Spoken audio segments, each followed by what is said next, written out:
नमस्कार, मैं हूं राज और आप देख रहे हैं प्योर पॉलिटिक्स। तो ममता बनर्जी की मुश्किलें हर दिन बढ़ती जा रही हैं।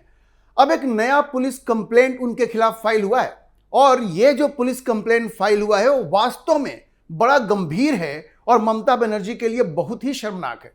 शर्मनाक इसलिए है क्योंकि ममता बनर्जी ने, उनके ऊपर यह आरोप है इस पुलिस कंप्लेंट में, उन्होंने सारी मर्यादाओं को लांघते हुए कुछ ऐसी बातें कह दी। मैं भी आपको विस्तार से बताऊंगा। दरअसल उन्होंने बांग्लादेश में एक हाई प्रोफाइल हत्या की बात की है और यह कहा है कि भारत का उसके साथ क्या संबंध है।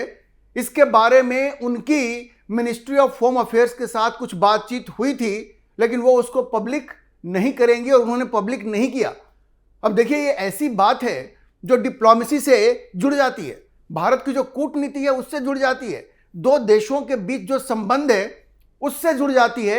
दो देशों के बीच के संबंध खराब हो सकते हैं और किसी भी राज्य के मुख्यमंत्री को ऐसी बात, चाहे उनका पद चला भी जाए तो भी नहीं कहना चाहिए। वो जिस वक्त की बात कर रही हैं उस वक्त वो बांग्लादेश की मुख्यमंत्री थी और उनका दावा है कि मिनिस्ट्री ऑफ होम अफेयर्स ने बांग्लादेश में एक हाई प्रोफाइल मर्डर के बारे में उनसे कुछ ऐसी बातें की जो उन्होंने पब्लिक नहीं की क्योंकि उससे भारत की बदनामी हो सकती थी। अब सोचिए, अपने देश के बारे में कोई ऐसा कह सकता है क्या?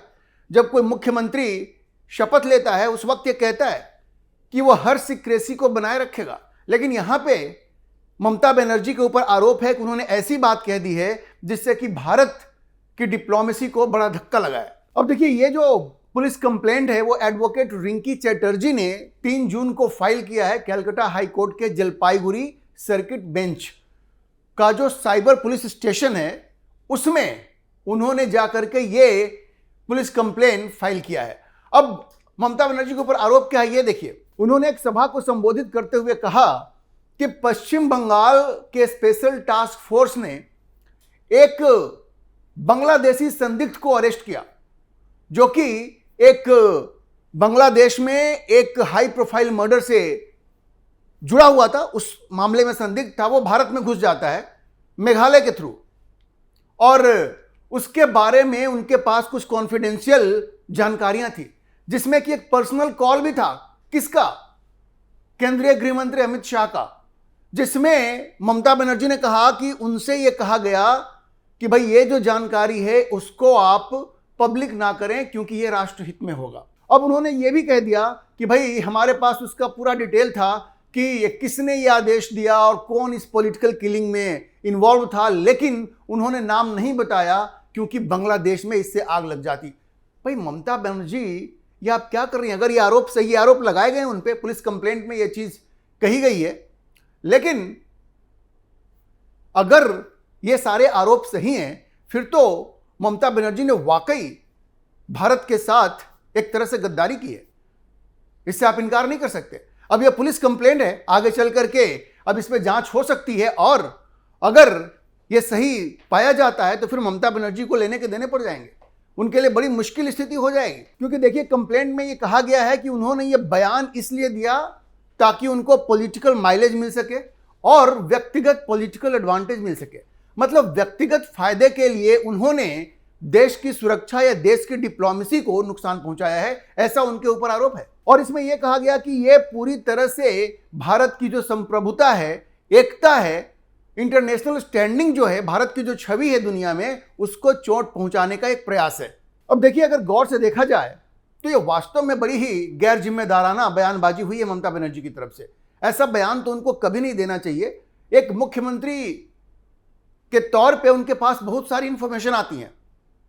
अब वो दावा कर रही हैं कि उनके साथ ऐसी इंफॉर्मेशन शेयर की गई जैसा कि कंप्लेंट में कहा गया है। अब उन्होंने कहा कि नहीं कहा ये तो जांच में पता चलेगा, लेकिन अगर उन्होंने ऐसा कहा तो फिर तो बड़ी मुश्किल वाली बात है। क्या आप किसी भी जिम्मेदार राजनेता से ये उम्मीद करते हैं क्या कि वो ऐसी बात कहेंगी? आप उम्मीद नहीं करते। और ममता बनर्जी तो देश की प्रधानमंत्री बनना चाहती थी, देश की प्रधानमंत्री आप बनना चाहती हैं और इस तरह की हल्की बात आपने कर दी। आपने ये नहीं सोचा कि इससे दोनों देशों के बीच के जो संबंध हैं उस पर कितना असर पड़ सकता है, दोनों देशों के संबंध खराब हो सकते हैं, ये आपने नहीं सोचा। बस व्यक्तिगत फायदे के लिए, व्यक्तिगत राजनीतिक फायदे के लिए आपने दोनों देशों का नुकसान कर दिया। ये तो बिल्कुल ही गैर जिम्मेदाराना है। और देखिए कि ये जितने भी लोग हैं, ममता बनर्जी, राहुल गांधी, ये लोग राष्ट्रीय हित की बात करते हैं, नेशनल इंटरेस्ट की बात करते हैं, और एक तरफ ममता बनर्जी है, वो दोनों देशों के बीच में, दो देशों के बीच के संबंध को खराब करने की कोशिश कर रही हैं। दूसरी तरफ राहुल गांधी हैं, जो ब्रिटेन चले जाते हैं, अमेरिका चले जाते हैं, वहां जाके कहते हैं कि भारत का लोकतंत्र खतरे में है, विदेशी हस्तक्षेप की मांग करते हैं। तो इन लोगों का जो देश प्रेम है वो पूरी तरह से दिखावा है।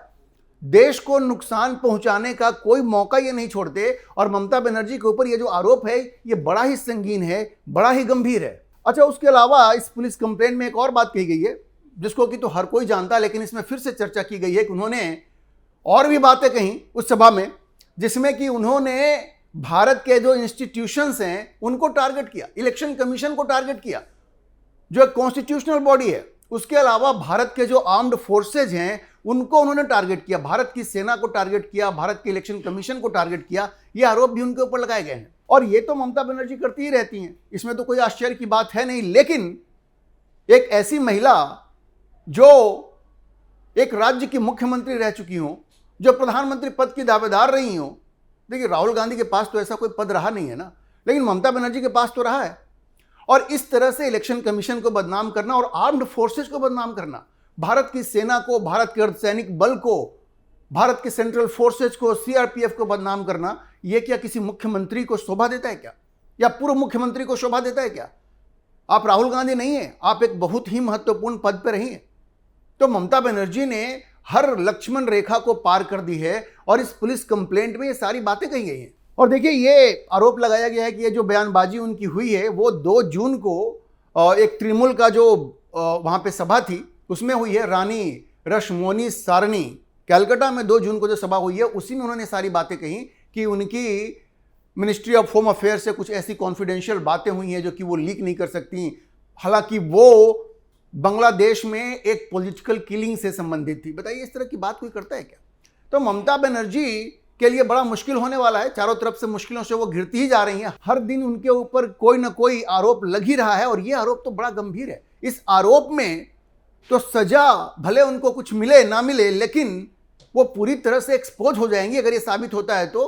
और ये बड़ी ही शर्मनाक बात होगी। देश के लोग उन पे हंसेंगे, बंगाल के लोग उन पे हंसेंगे। अच्छा देखिए, ये तो ममता बनर्जी पे पुलिस कंप्लेंट की बात हो गई। आगे चल करके एफआईआर होगा, इन्वेस्टिगेशन होगा, इसकी जांच होगी। लेकिन इस बीच उनकी जो पॉलिटिकल मुश्किलें हैं, राजनीतिक मुश्किलें हैं, वो भी कम होने का नाम नहीं ले रही हैं। देखिए उनके जो सांसद हैं ममता बनर्जी के, वो उनको डिच करने के लिए तैयार बैठे हुए हैं। अभी तक तो विधायक ही अलग हुए हैं ना, 80 में से 60 विधायक तो अलग हो गए। अब खबर यह है कि जिस तरह से पश्चिम बंगाल के सारे विधायक अभिषेक बनर्जी से ऊब चुके हैं, और देखिए ये जो विद्रोह हुआ है उन्होंने बड़ा स्पष्ट कर दिया है कि ममता बनर्जी तो अब भी हमारी लीडर हैं। उनकी सारी नाराजगी अभिषेक बनर्जी को लेकर के है। पश्चिम बंगाल के विधायकों ने यह बात बड़ी स्पष्ट कर दी है। और वैसी ही चीज केंद्र में देखने को मिल रही है। उनके जो सांसद हैं लोकसभा में और राज्यसभा में, उनके बारे में खबर यह है कि वो भी अभिषेक बनर्जी से पूरी तरह ऊब चुके हैं और अभिषेक बनर्जी के खिलाफ विद्रोह करते हुए वो भी पार्टी तोड़ सकते हैं, वो भी पार्टी तोड़ सकते हैं। अब लोकसभा में तो अभिषेक बनर्जी के नेतृत्व को स्वीकार करने के लिए तृणमूल कांग्रेस की जो मेजॉरिटी है, जो 29 सांसद हैं उनके, वो तैयार ही नहीं है। और खबर यह है कि 20 से ज्यादा सांसद उन्होंने मन बना लिया है कि भाई इस पार्टी को छोड़ देना है उनको। और यह भी खबर है कि भारतीय जनता पार्टी के साथ उनकी बातचीत चल रही है। जी, भारतीय जनता पार्टी के साथ उनकी बातचीत चल रही है। यह भी हो सकता है कि या तो भारतीय जनता पार्टी ज्वाइन कर लें, या एक संभावना यह है कि वो एक अलग गुट बना करके लोकसभा में बैठें। जैसे बंगाल की विधानसभा में ये जो तृणमूल कांग्रेस है उसने कहा कि जी हम ओरिजिनल तृणमूल कांग्रेस हैं, वो वहां पे अलग बैठेगी, बाकी जो विधायक हैं वो अलग बैठेंगे, और वो इशू बेस्ड सपोर्ट तो करेगी ही शुभेंदु अधिकारी की सरकार की। उसी तरह से लोकसभा में खबर यह है कि यह भी हो सकता है कि ये जो 20 सांसद हैं इनके लोकसभा में, वो अलग ग्रुप बना करके लोकसभा में बैठें और इश्यू बेस्ड सपोर्ट, मुद्दों पे आधारित समर्थन वो मोदी सरकार को दे। तो देखिए लोकसभा में मोदी सरकार की संख्या भी बढ़ने वाली है।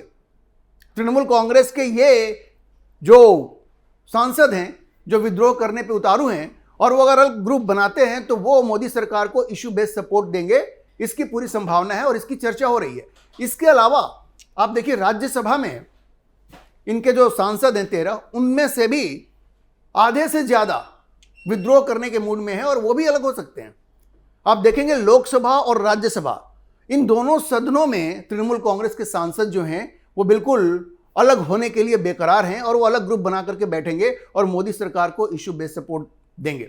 अच्छा, ये सब देखते हुए खबर ये है कि जो मोदी सरकार है उसका मोराल और बूस्ट हो गया है, ज्यादा उनको अब कॉन्फिडेंस आ गया है कि जो डीलिमिटेशन का जो बिल है, डीलिमिटेशन का बिल पिछली बार जो लोकसभा में गिर गया था क्योंकि सरकार के पास 2/3 बहुमत नहीं था, अब उनको ऐसा लग रहा है कि तृणमूल कांग्रेस के जो सांसद हैं लोकसभा में और साथ में जो डीएमके के सांसद हैं, क्योंकि ध्यान रखिए डीएमके भी कांग्रेस से बिल्कुल नाराज है, क्योंकि जिस तरह से कांग्रेस ने तमिलनाडु में विजय की सरकार को समर्थन दिया, डीएमके को छोड़ करके विजय को सपोर्ट किया, उससे डीएमके बिल्कुल नाराज है।